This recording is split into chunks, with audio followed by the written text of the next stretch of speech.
كجميع شمال بلا حدود هو المدرسة العليا لعلوم الصحة. تنشكر المدرسة على الثقة ديالها وعلى تيسير العمل ديالنا والتشجيع ديالها لينا باش ننظموا ايام انشطة اخرى اللي تكون ناجحة.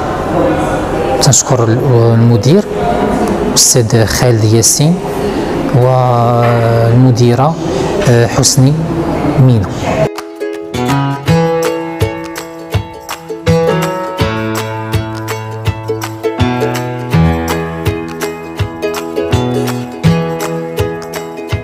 En effet, l'activité d'aujourd'hui, c'est une activité qui est organisée par l'École supérieure des sciences de la santé.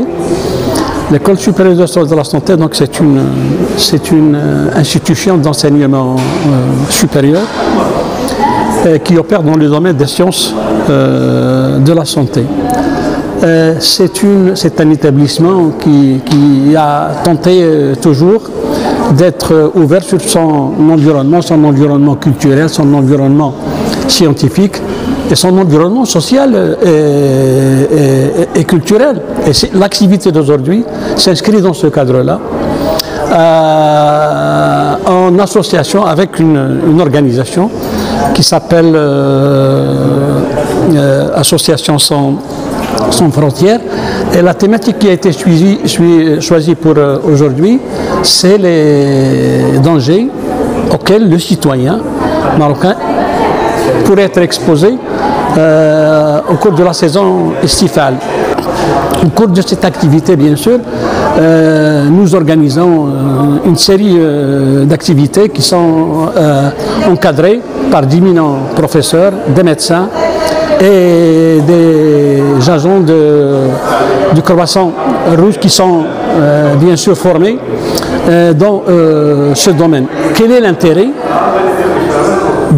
d'une telle activité? À mon avis, il y a un double intérêt, un intérêt pour les étudiants, parce qu'il s'agit pour nous de développer les compétences des étudiants, étant donné que c'est des étudiants qui sont formés dans les sciences de la santé, donc c'est développer leurs compétences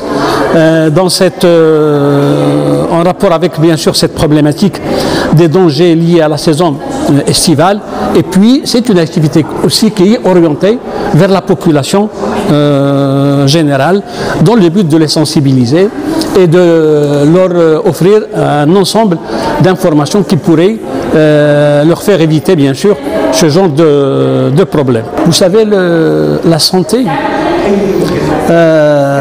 dans l'appréhension la plus globale, la santé elle interagit avec plusieurs déterminants. Il n'y a pas que le déterminant sanitaire. La santé interagit aussi avec le social, avec le culturel, avec l'économique, avec l'environnement aussi. Et à mon sens, pour que la formation de l'étudiant soit complète, il faut que l'étudiant, en plus de sa formation scientifique, il faut qu'il soit aussi initié à d'autres domaines de compétences, notamment tout ce qui a trait au social, à l'économique, à l'environnement particulièrement.